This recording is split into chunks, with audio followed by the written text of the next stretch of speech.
I'm Vin. I'm Sori. If you would like to get your song reviewed, dear listener, there's the filthy capitalist option. As Sori says, 125 gets you straight to the head of the line. You don't have to be a part of the alliance. You don't have to be part of the group. Wait a minute. And the biggest thing is you don't have to wait. You hop, skip, and jump right in front of everybody. 125 gets you there. You do that 3 times, and you get mashed down to the $75 rate for perpetuity. Yes! Also, there is a band review option.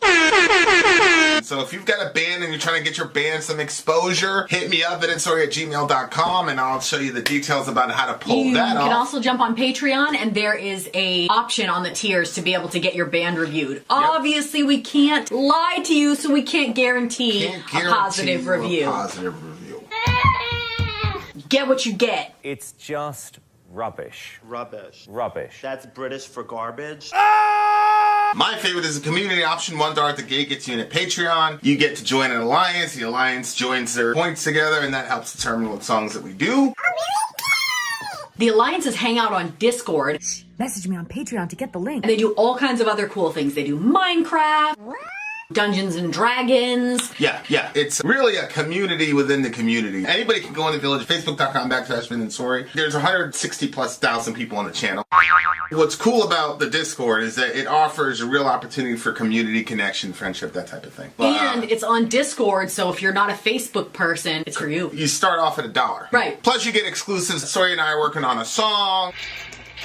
So the first 15 seconds of that was on Patreon. Also, at $15 tier and above, when we actually debut the video, they're going to be there live with us. There you are, dear listener. Buy our merch. Buy our merch, indeed. A child shall eat them. To buy our merch. Yes, dear listener. That's yes, dear listener. Not acceptable. Yes, dear listener. I was going to tell you there about Ben Bear in the house, video description timestamp. Okay, Benji. NG. Oh. Alright, guys. Some people are wondering how the hell are we starting on time? I don't understand. Neither do we.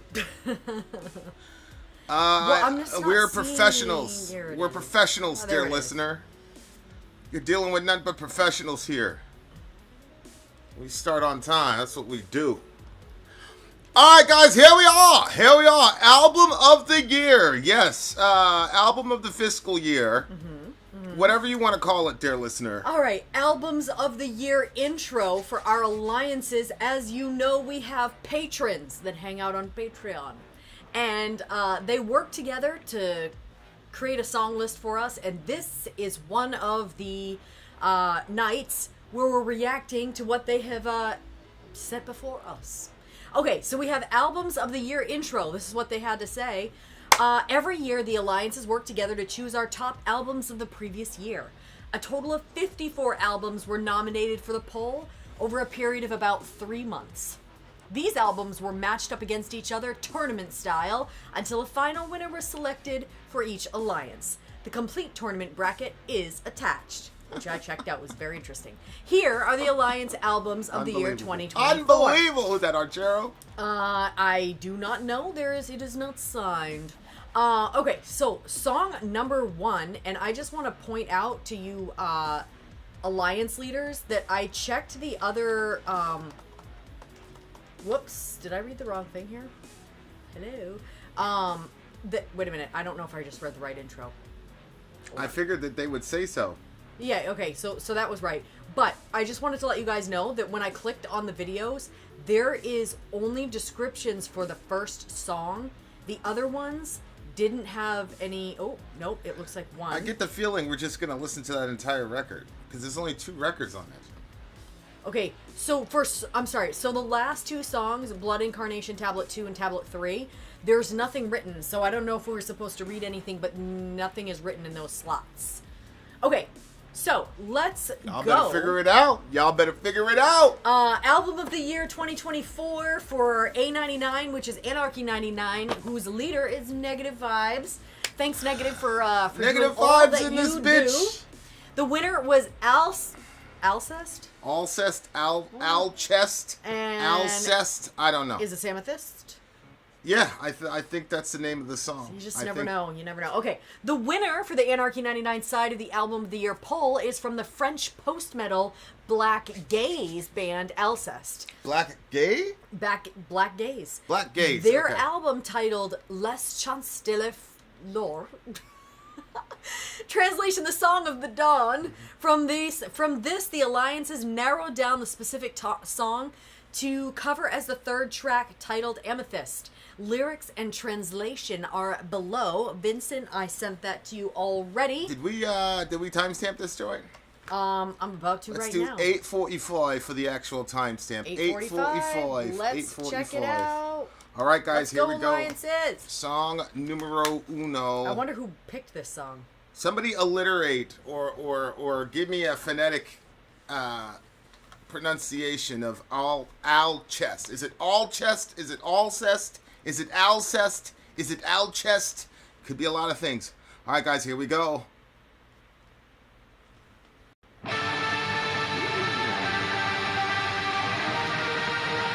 Talk to me, brother minister.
Whoa. That was Alcest.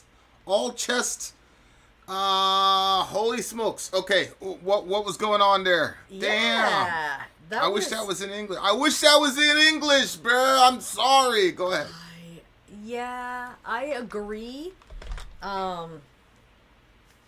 But at the same time, it was still a really cool song. You must have liked the right at the beginning, the way that it sounded, like the trem. Yeah, the tremolo. Of course. Of course, I love the trem at the beginning. Everybody knows what it's about. Tremolo picking in this bitch. Yeah, I like the sound of this one. Do we want to like go into the lyrics, or you felt like journey-ish. I like songs that kind of feel like a journey, but I felt like we were on the water's edge and we were watching these things take place, and it kind of sounded like whenever I felt like I was kind of getting a handle on what we were talking about, then it kind of switched. Yeah, it was atmospheric is the terminology. Yeah, atmospheric. For sure. Yeah, that's a good one. Yeah. For sure. Mm-hmm. Man, I mean, lyrically, this is a lot of the stuff that I've been looking at. As far as I just got done having this conversation in a secret chat room that I'm part of with a very select few. And we were talking about consciousness and all the rest of it. And Michael Levin, that guy, that the dude with, I said he's going to win a Nobel Prize in a couple of years, the cancer guy. Yep. Him and this woman, Cora, wrote an article today in an Evolution News, posted it. And it was challenging the duality of the mind and the brain, or the singularity of it from the current, neurological perspective. And they brought up the lady who had the tumor, where she heard a voice say, "You have a tumor, you need to go to the doctor." Yep. Such a crazy story. But for him to bring that up to me was crazy. Because he's a rock star right now. Like right now, Dr. Michael Levin is like Tufts University. Check him out. Like the stuff that he's doing, like I would not be surprised if in 20 years he finds a cure for cancer. Like he's literally like at that level. Like the dude is incredible. But anyway, let me look at the AT was like, what? Yeah, AT. There was this woman who heard this voice in her head. It said, you have a tumor, you need to go to a doctor right now. And she kept hearing it over and over again until she went to a doctor, and the doctor was like, man, get out of here. Like, that's not how it works. Like, you're okay, go ahead, because you don't have any of the, the other sort of issues relative to a tumor. And then she went and took her trip, and on the plane, she heard, like, you really need to get this done right now. So she goes back to the doctor and is like, you need to do this. And sure enough, she had the tumor. And the doctor said something crazy like, if you would have waited X amount of time, like, you would have died or whatever it was. I forgot what it was. And then after she wakes up from the surgery, she said she heard, we're very thankful that we could help you, goodbye. And she never heard him again. And like, this is a peer review, like this is a peer reviewed, it's like, it's there. I mean, I don't know what to tell people. But anyway, let me look at the lyrics. Lost bodies washed up on the earth, 1 foot always in the heights. Celestial visitors deprived of their missing half. That's so interesting. Yeah. I intuitively felt every one of your pains and saw my whole life suddenly pass by. It's weird because when it first starts out, it's saying lost bodies washed up on the earth. So then you picture that there's a beach and like here comes the bodies and they're dead. 1 foot always in the heights, celestial visitors deprived of their missing half. So then it sounds like that the spirits that left the bodies were now there, but they were deprived of their missing half, as in their bodies. But that's interesting, yeah. I intuitively felt every one of your pain. This part was hard to listen to. Why? And some because when it was just relatable, like you probably don't feel that I intuitively feel like your pain, but like it's like a constant thing that I feel that I have to try to sometimes I look away from a lot of time because it's a lot. It's a lot. You talking about my pain specifically? Your pain specifically, yeah. So that I intuitively felt every one of your pains and saw my whole life suddenly pass by, saw my whole life.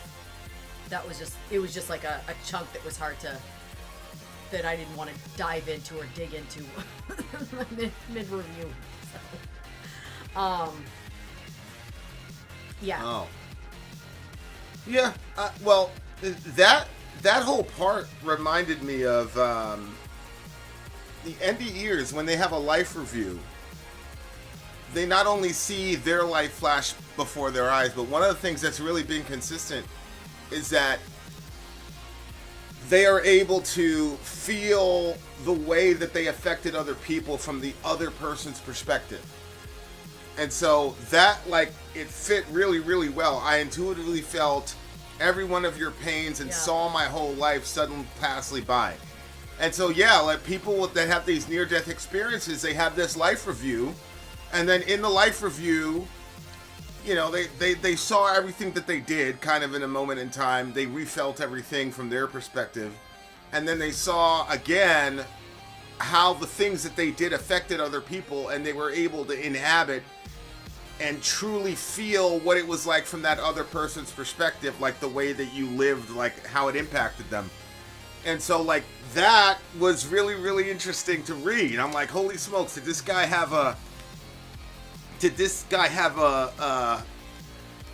an experience, like a near-death experience? Like, yeah. Because that's pretty crazy.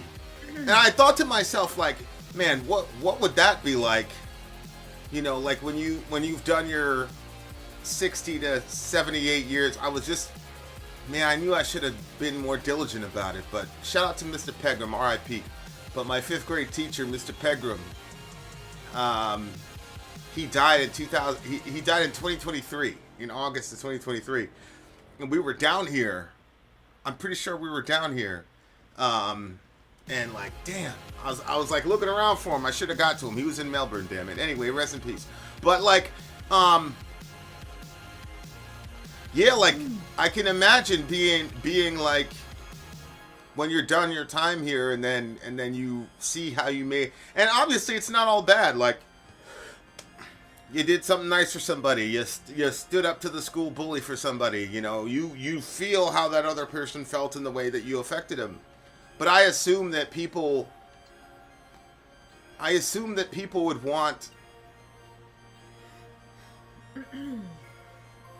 I just know myself. I would probably focus more on all the misses.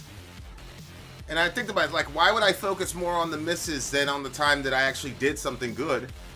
And then I thought to myself, well, of course, because goodness is a standard. Like, a cop never pulls you over because you're driving within the speed limit. You get pulled over when you miss the standard. So, like, goodness, being good to people is just the standard. You don't get any cheese for that. And then I thought to myself, man, that must really suck.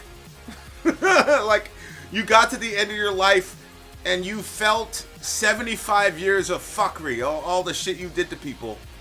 I'm assuming you would want a do-over. And it was interesting in one of the experiences that the guy said in the book. He said the being that was there presiding over this judgment.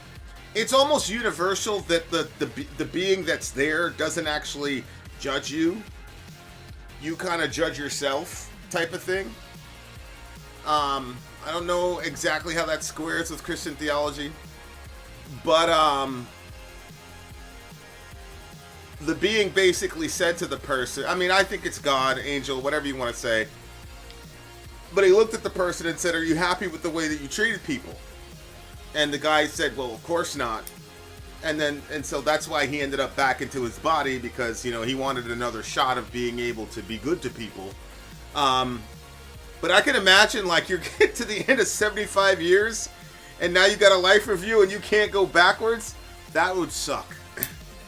That would really suck. I tried. There is an explanation. What's the explanation?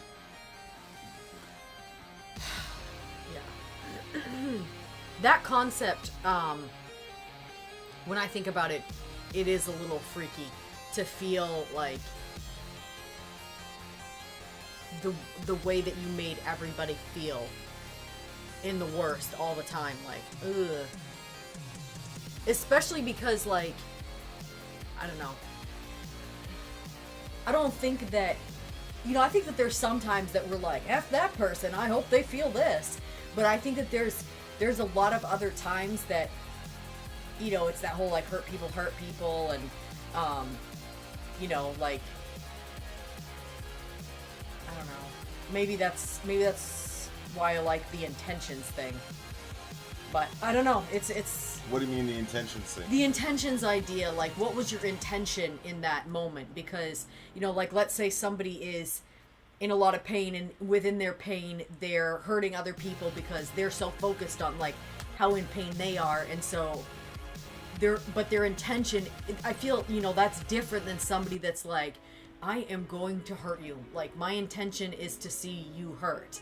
And going with that as your like motive. But I mean, what does that penalize the more, well, I don't know. Because how often do we... The intention thing doesn't really bring me a lot of comfort. I mean, because biblically it says that every intention of their heart was only evil continually. So it's not like God is like, you did this, you did that. Like, right in the beginning of Genesis, it was like Genesis 8. Yeah. Where it says that from his youth, every intention of his heart is only evil continually from his youth. Mm-hmm. So it's like the intention thing doesn't, like, even with the hurt people thing, like, to me, that makes you a worse person, because it's like, how that feels, and you're going to put that on somebody else. It'd be one thing if you didn't know how it feels and you were just being a dick and you weren't being thoughtful, but it's like, you knew how that felt and you actually did that to somebody else so that they could carry that with them for the rest of their life. I got, so none of those things, like, are like comforting ideas to me. And what is? Or do you have no comfort? Jesus. I mean, when I think about these life reviews and things like that, I'm like, man,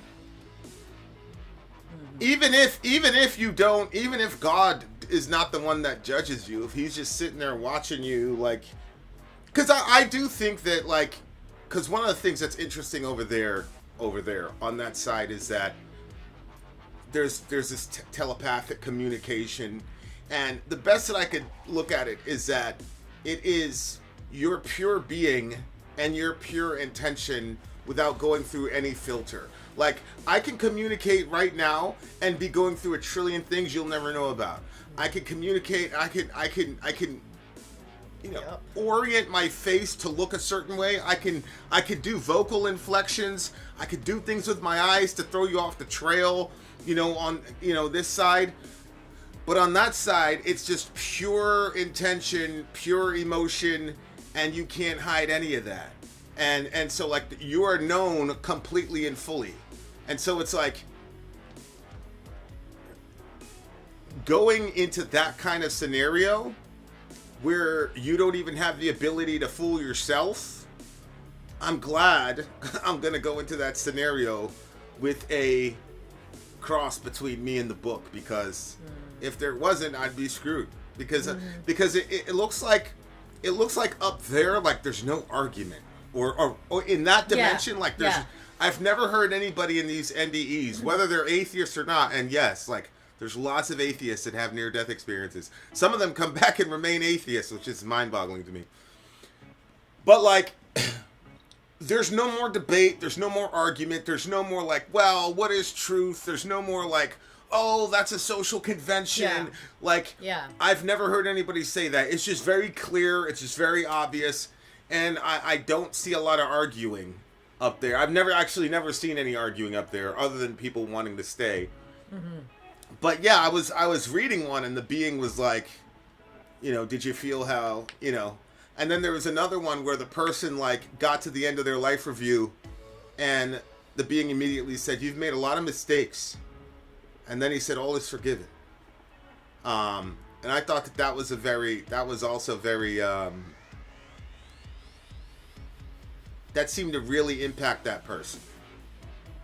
Like, and so when they came back, that person, it wasn't a lot of like, oh, I need to make up, it was the fact that the being just completely forgave them after everything they did.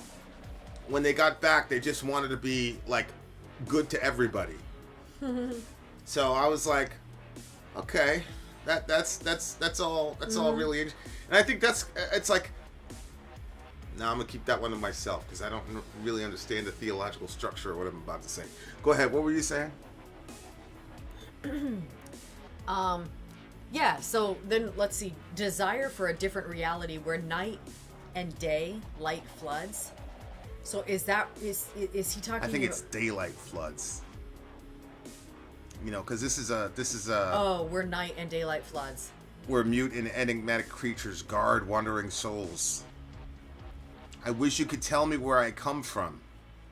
I asked once the mountains and the rivers. I always knew deep down that I came from very far. And in essence, we are all immortal beings. Woo. Woo. That's deep. What's going on, Neil? What's up, John Follis? Good to see you, baby. Yeah, Guardians for Wandering Souls. That's really very interesting. What's going on with you as you was reading that? Well, that whole part, like, that came from very far, that in the essence we were all immortal beings, and also the whole thing, it reminded me of this sort of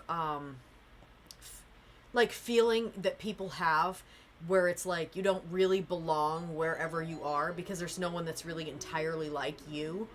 Yeah. And you know, you might find pockets of people that are similar to you, but there's like that.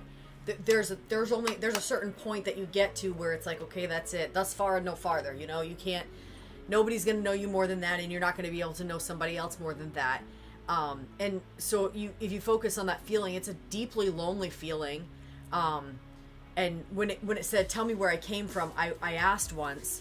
I think, you know, there's a scripture that talks about that the spirit within us groans with utterings too deep for words, and so there's like this idea that God's spirit like goes deep within us, and it's God's spirit that like searches us out and then also communicates with God, and so there's a real sense of being known when those interactions are taking place, but still I think that there's like a deepness in I think all of us to really be known by another human and to like that person to know you too. But this person is talking about he always knew that he came from someplace very far, and that in essence we're all immortal beings, and so it's sort of, I feel like it's sort of grappling on that line of like, okay, well, we came from somewhere, we know where we came from, but yet do we know where we came from? Because where were we before? Were we somewhere else before the womb of our mother? And then this sort of, as death comes, you know, like I told you guys the other day, my grandfather died a couple days ago, and it's a real mind situation because I understand that the old will die, but the whole concept of going from this life to where he went after, it's just, I don't know, I guess the concept itself, like just watching his transition, especially over the last couple of years, like as he knew death was coming more and more, like facing that and the fears that he had based on his beliefs about God and the afterworld and sin and all of that stuff, just watching that stuff transform, it's just like a lot to think about and, you know, sort of work through. And then there's the whole like this sort of an ending of an era type of situation. So when he said like the immortal beings, I feel like that it's that we're made in the image and likeness of God, and so there's something deeply eternal about us, or even just like the bug outside as it's flying by, like it carries something of the essence of God in it, that it has life because he gave it to it. And I don't know, so I think it's the depth of the human soul where you understand that there's more to you than what meets the eye or what you can even understand about yourself. And then it kind of like poses those questions of where did I come from? And I understand that this does sort of seem like a near-death experience type of situation. Yeah. For sure. But I think it's also something that's, I believe, deeply human, because I think that in our rawest moments, these are the kind of things that we look at and we wonder, like, and like I said, as you see people die, then you begin to say, okay, well, it can't just be lights out, nothing else. Like, there's got to be something more beyond this. There's, I've been very shocked. There's a hospice nurse that has a YouTube channel, and I've been extremely shocked at the things that regularly happen with people when they die, according to this hospice nurse. And she had an experience where, again, like, I've been swimming in this world for the last 2 years. I think looking at death is important. I think there are constructive ways to look at it and destructive ways to look at it. And if you've actually truly, like, seen it up close, the default is probably to look at it and destruct it. Like, anyway. But, like, there was this teenage kid that she was working with, and she's a hospice nurse, so she was just dealing with the injustice of the fact that here's this teenage kid, and he's dying, and he's gonna die, and he wasn't dying well either, something like that. And she was in her car, and she heard in her head, like, why didn't you tell me this was this awesome, blah, blah, blah, what the hell is wrong with you? You're sitting there moping around the whole time, this is great. She was in her car by herself when she heard this.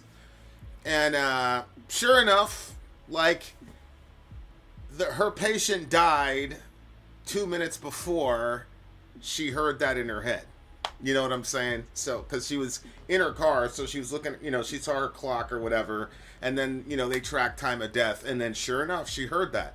And so it's like, it's just all these things I've been swimming in for years, and it's almost like, it's so strange to me now that people, there are really people who believe that, like, when they die, that's it. It's so weird to me. And it's crazy because it's none of them are Christian sources. Not a single one of them.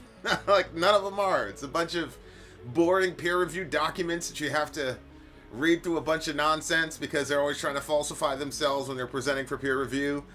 And then a lot of anecdotal discussions from people who, I mean, there are millions of these things out there, and all throughout history, and all continents. Like, it's crazy. And it's like, okay, we're supposed to believe that all these people are lying.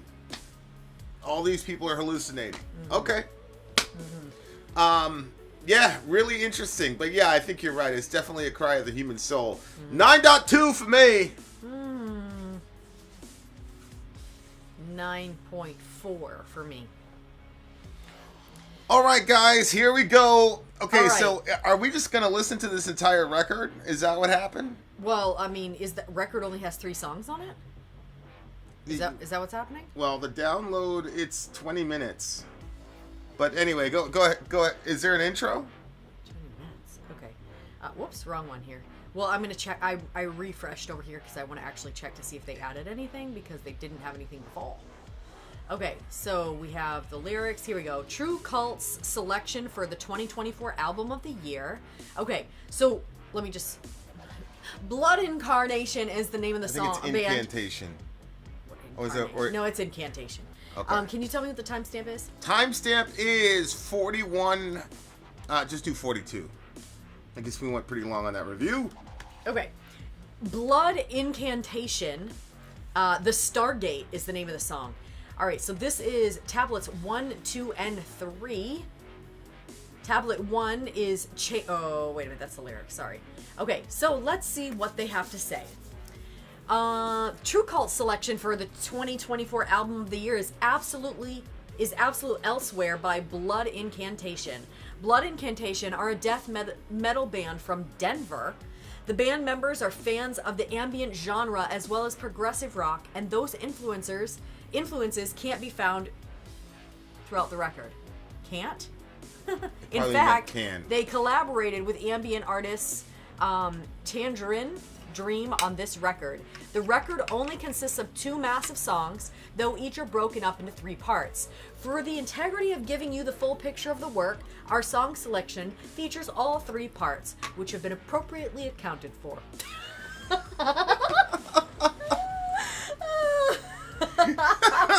Who wrote that? Oh, well, I think it's signed Neil, but it sounded like well, I don't know. Maybe it is Neil. Neil would say something like that, I guess. So how do we know when we're at song 1 or 2? Do I we don't have know. They said timestamps? they appropriately accounted for it, but didn't give us any more instructions. Guys, are there timestamps?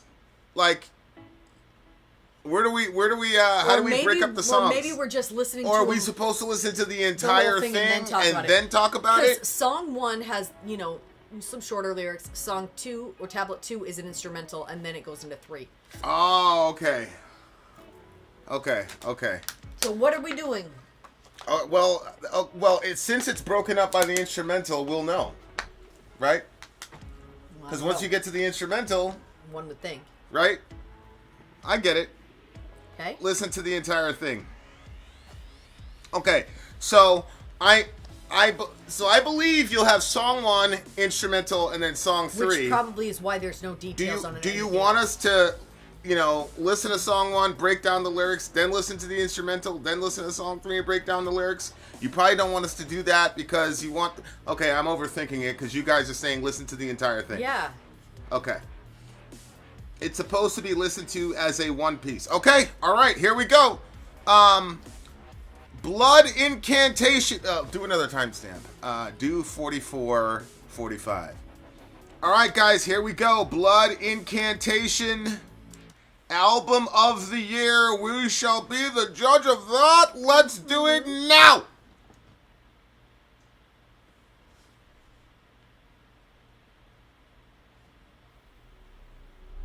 Started exactly at 4:45.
That's Pink Floyd-y. Huh? Pink Floyd.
Wow.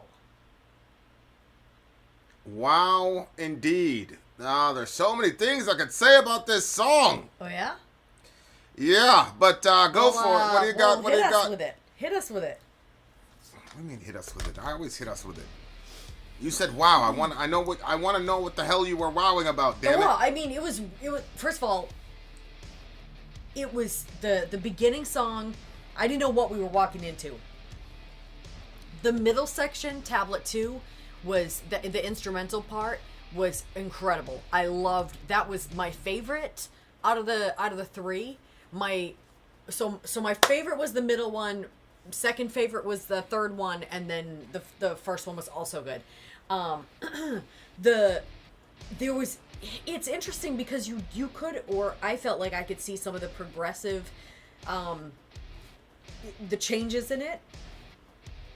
There was like a sort of unique, eclectic combination of sounds that changed, and like Middle said, like there's a lot of emotion. No, it wasn't Middle, I'm sorry, it was Luminous was saying there's like a lot of emotions that he was going through in it, and it just, yeah, it was a journey, and it felt like some of it felt a little bit like Pink Floyd, some of it kind of felt like Tool, but then it felt like something completely different, something all on its own. Yeah, it felt like It did have that tribal drum little section that Tool does really well, but there was also like a futuristic space type theme to it as well. Like, yes, both. Like somebody from another, like a group of people from another planet, they got their own tribal thing going on, but it's not like Earth tribal, but it's still tribal. I don't know how to explain it, but it was like that. Yeah, but go ahead. Yeah. So I liked it. There was a solo piece in there, or what I would have called. Would you call it a solo? Yeah, definitely. Or like the middle? You mean the instrumental part, or? No, there just was like. Well, I'm not very good at describing different pieces of it, but there was just, yeah, I liked it, and I feel like that was a really great description between the tribal. Yeah. The Tool. Yeah. And the definitely. space stuff, and yeah. Some sci-fi space tribe was in some shit. Yeah, and then it was the lyrics were interesting too because of what you've been talking about. Yeah, I mean it's what do they call that? Synchronicity. Yeah. Like all these bands are talking about consciousness. Where he says all life is temporary and what lasts is consciousness. Mm-hmm. That was pretty crazy to me. But if I start from the beginning, chamber echoing with dust, drifting through beams of light, shadows cast upon the stone, temple doors reveal the night. I don't know if the chamber echoing with dust is a metaphor for the human body, because we came out of dust, Even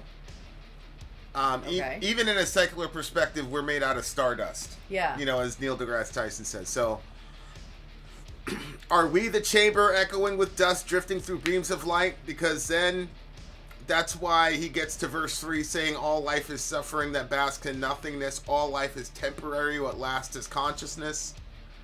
So it's like we're in a chamber drifting through beams of light. Mm-hmm. You know what I'm saying? Mm-hmm. And so I'm not sure about that. Is that how you took it? Or did you take it just literally like... There's a chamber in the temple, the guy opens the door, and boom. Yeah. Like, to be honest with you, when I heard that part, I thought of Lost. When they're in that middle, that temple thing, and there's the water in the middle? Yeah, the useless season that they did.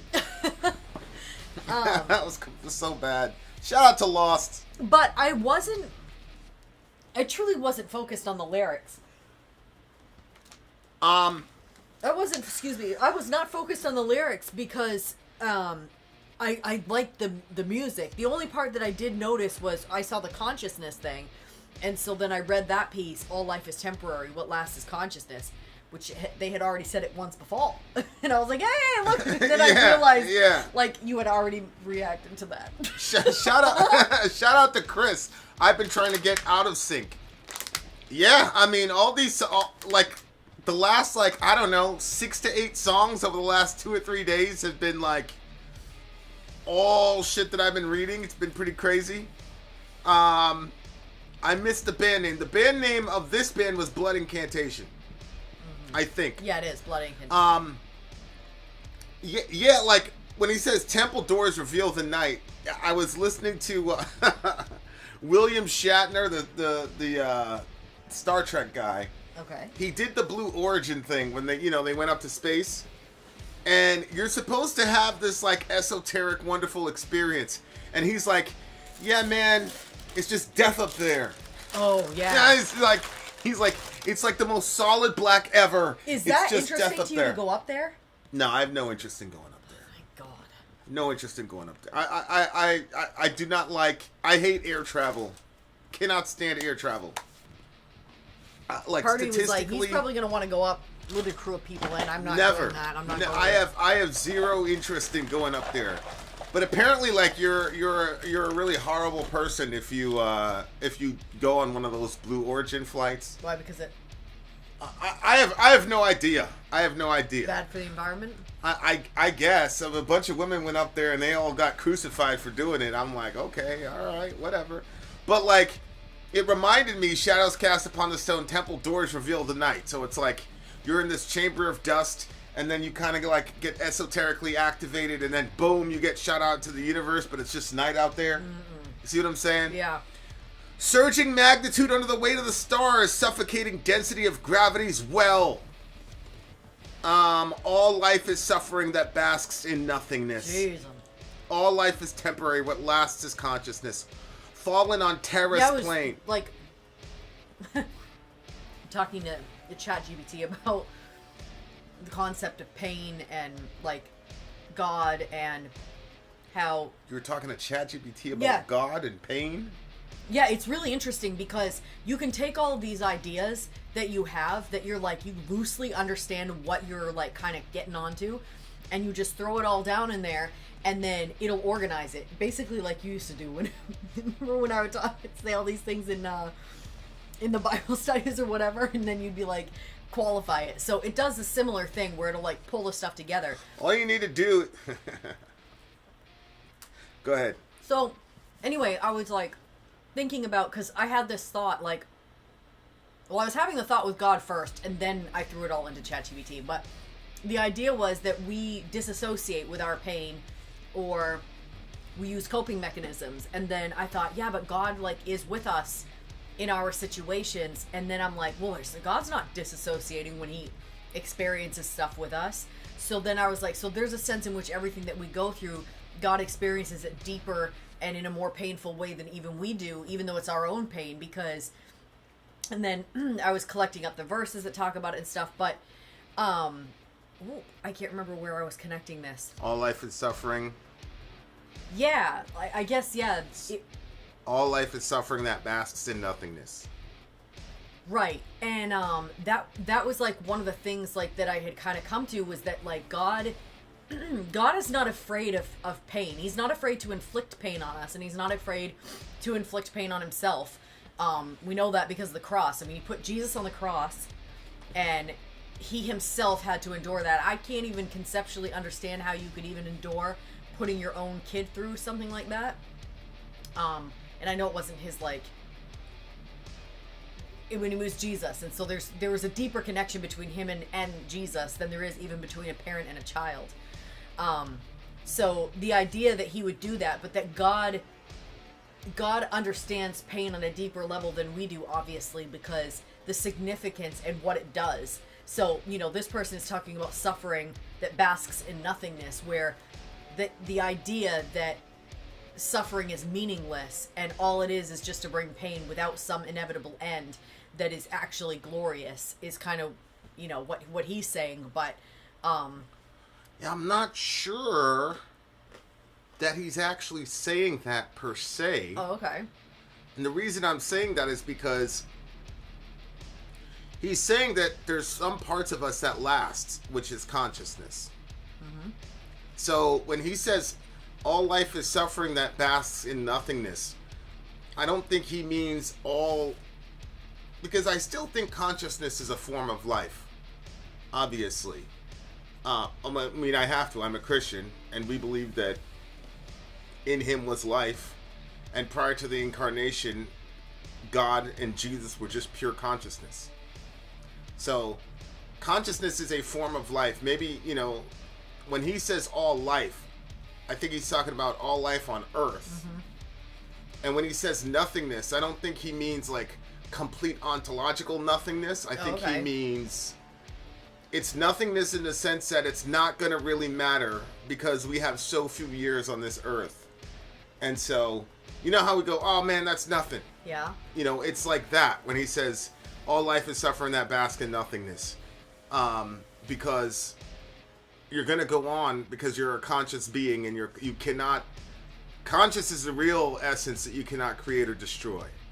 And so if he believes that there's some sort of separation between his body or his life and consciousness, which he makes here, then there is a sense in which life here and the suffering here is nothingness.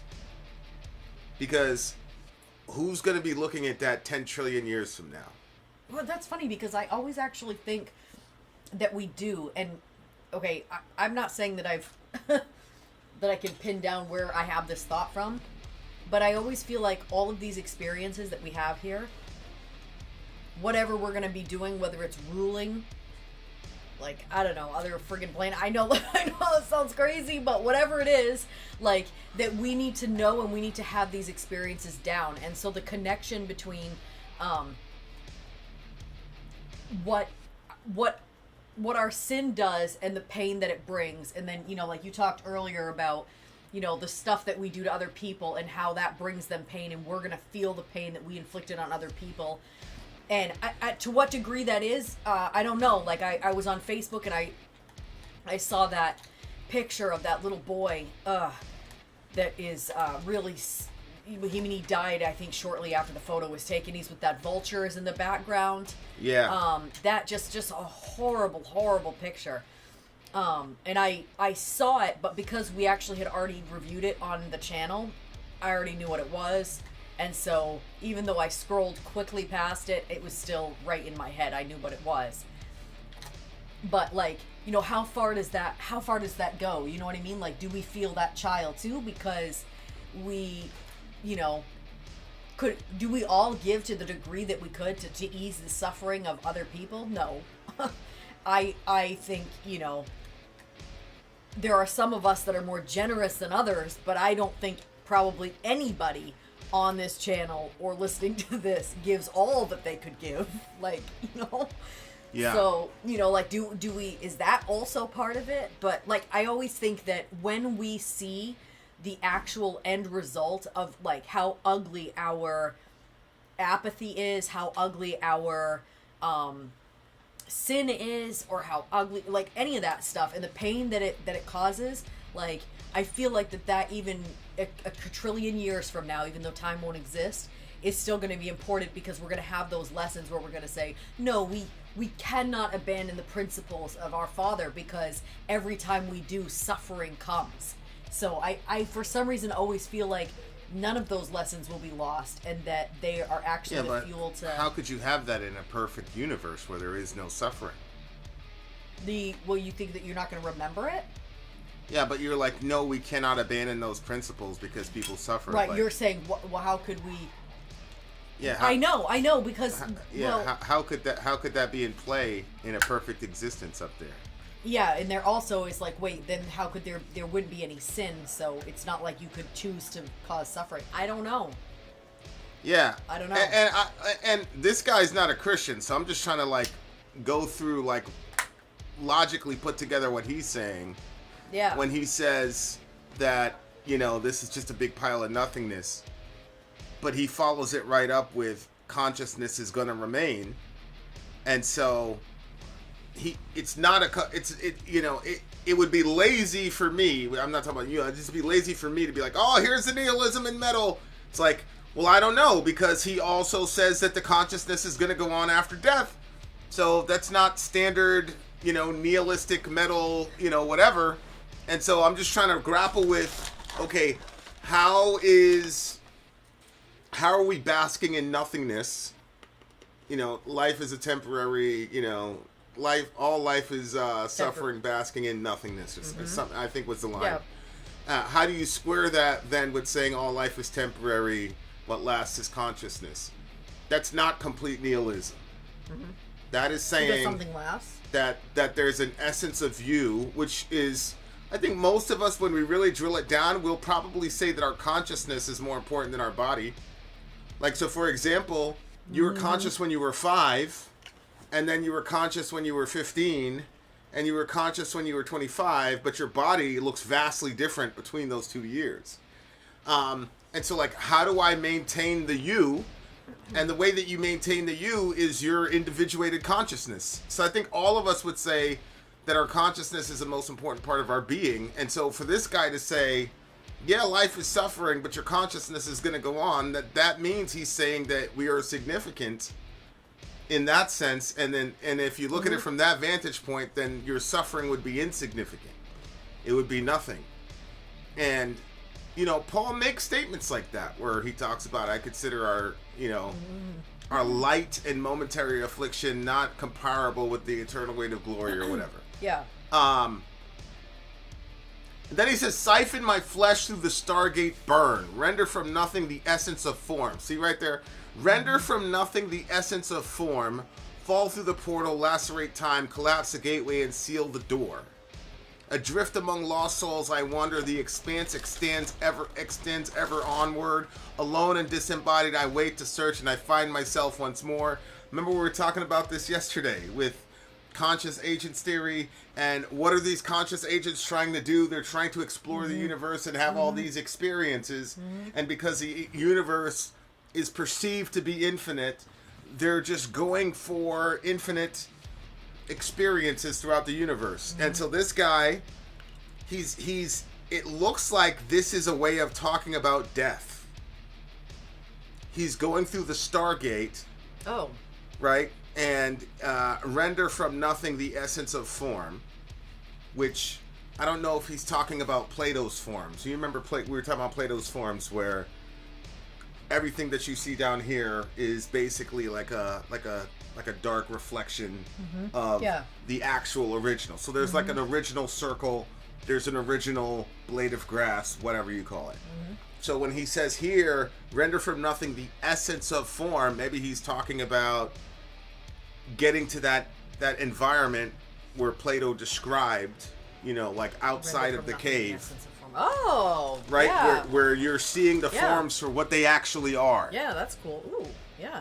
Right, and but then that means that you have to be disembodied. Adrift among lost souls I wander, and that's, again, if you connect that with what he said in Song 1, your consciousness goes on after you die, and so he's passed through the Stargate, which I'm assuming is a metaphor for death. Yeah. And the expanse extends ever onward. He's alone and disembodied. He waits to search and find himself one more. Through death, sanctuary, eternal rest in the midst of dead stars, at last in stellar solitude, the circle can be broken once more. In the Stargate I try to see, above the sands of time, its shadow is cast again. The monolith returns, demanding passage. Open the Stargate. So I don't know if reincarnation type situation. I don't know rebirth? if he's just talking about like a hyperloop where you're doing this over billions of years. But he's trying to figure it out. And it's interesting because in Christianity you have 3 heavens. You have the first heaven, which is the blue sky, and you have the second heaven, which we would call space. And then you've got the third heaven, which people would call heaven. I don't really know what the third heaven really is, though. But it looks like he stops at the second heaven, right? And like, it's like he stops right there because he's talking about stars and all the rest of it, because he can't imagine. I mean, we really don't have a context for the third heaven. Dimensions is... It's like almost completely metaphorical in the Bible. Like, we have no... And it's interesting because I was listening to a guy that had a near-death experience, and they gave him a concentrated form of DMT, where he had like a breakthrough DMT experience, and they asked him, were they the same? And he said no. And so that was interesting. because a lot of people are taking DMT for their, to prepare for dying. Because a lot of people are like, it's such a super physicalist experience that this has to be the afterlife. Like, they're so blown away by what they're seeing and the beings that they're interfacing with. They're like, this has to be the afterlife. And the guy was like, nah, the other place was even more crazy. I mean, this guy took enough DMT to, like, have breakthrough for a very, very long time. Oh, hell no. And he said, nah, it's not the same place. So I was like, damn.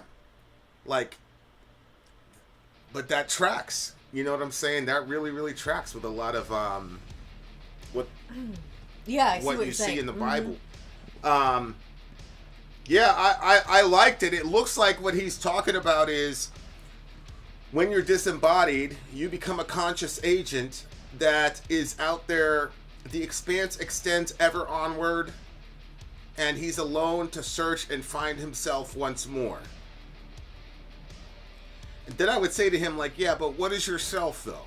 Because if you're disembodied, then all you're left with is your soul, which I think is basically a combination of your individuated ego and your and consciousness itself. And when you combine that, that's what's called the soul. Okay, so your soul is floating around. You said your individuated consciousness and what? And your ego, the I-ness. Yeah. The me versus the you-ness, right? So it's like, okay, so what else are you looking for? Because he says, alone and disembodied I wait as a lost soul to search and find myself once more. What else is there of you to find if you're a disembodied soul? Mm-hmm. Well, maybe he's looking for his body again. Yeah. I mean, it might be because but he says through death, sanctuary, eternal rest in the midst of dead stars. Yeah, interesting.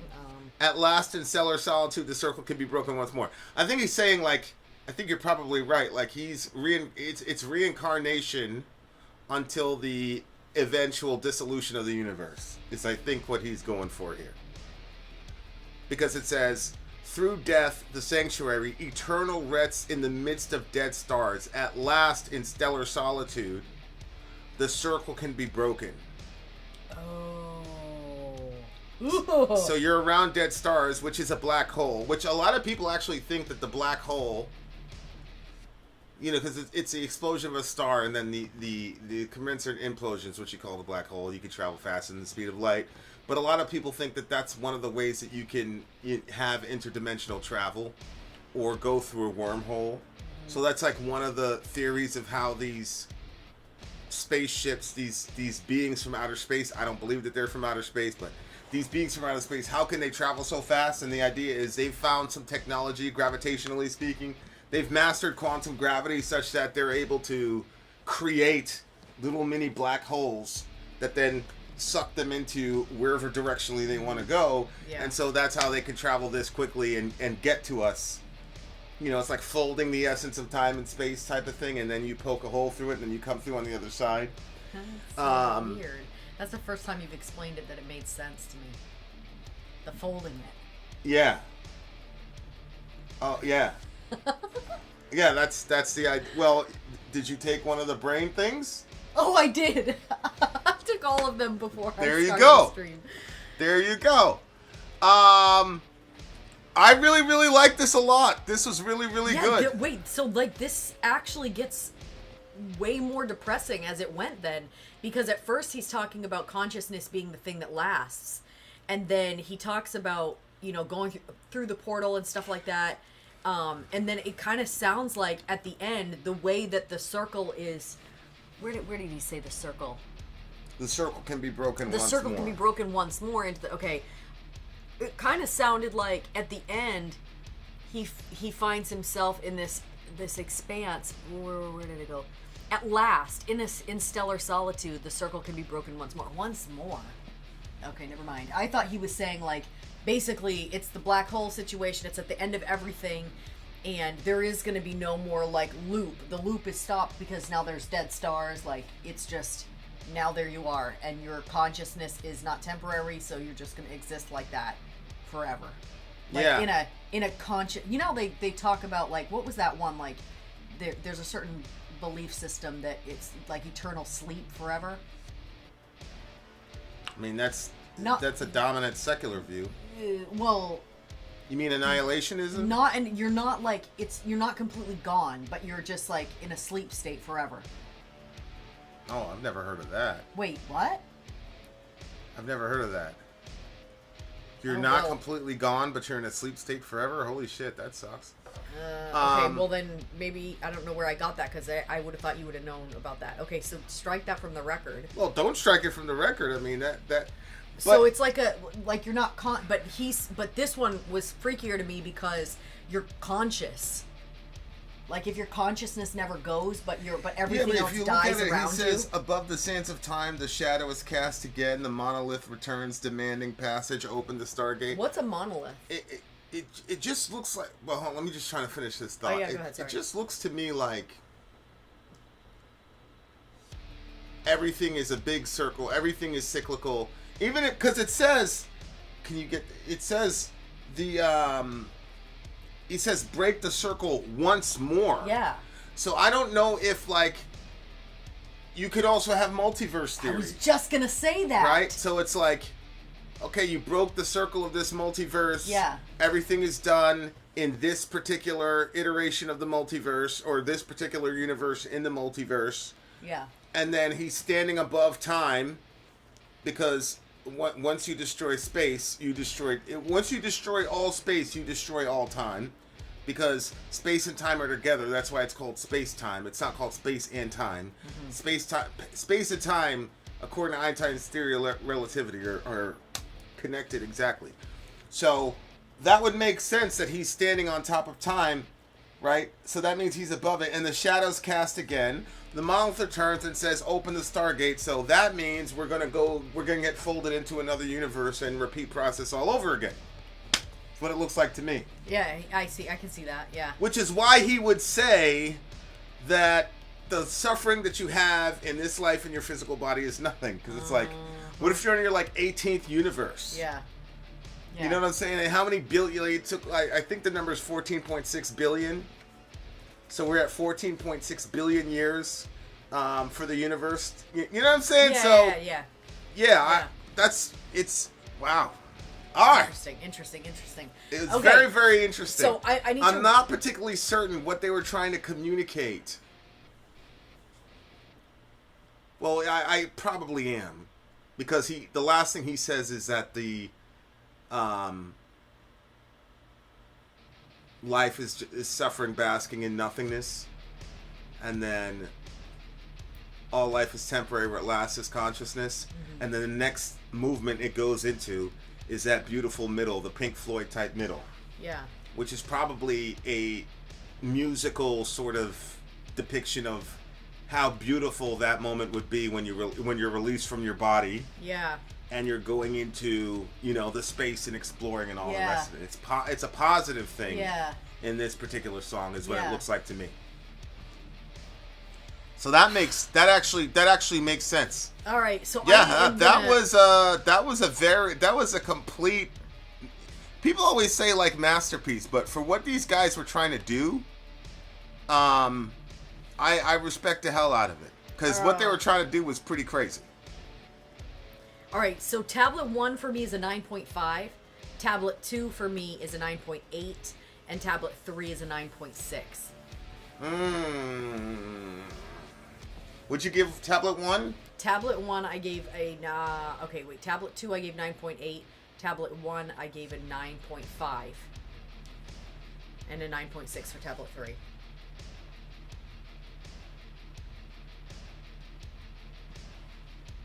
Yeah, tablet 2 is definitely getting a 9.8 for me.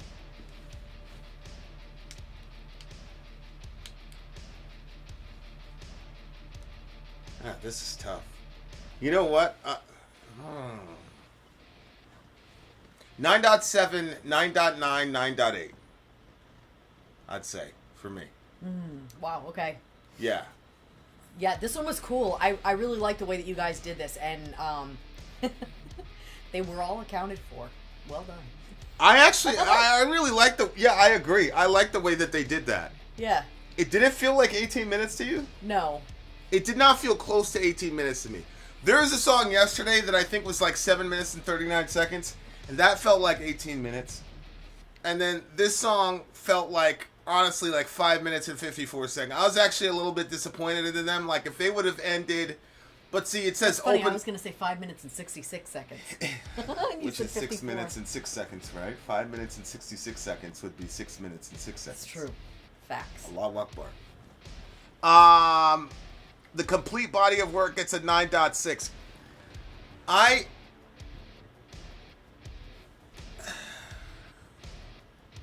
Oh, wait, the complete work gets a what? No, I was just reading what Neil was saying. Yeah. Yeah, this was really, really brilliant. I would have liked, like, more of the Pink Floyd stuff in the middle, but it's Open the Stargate. We're going to repeat process again. So that's not where... Play it again. That's not where the song was in the concept of this universe. Right.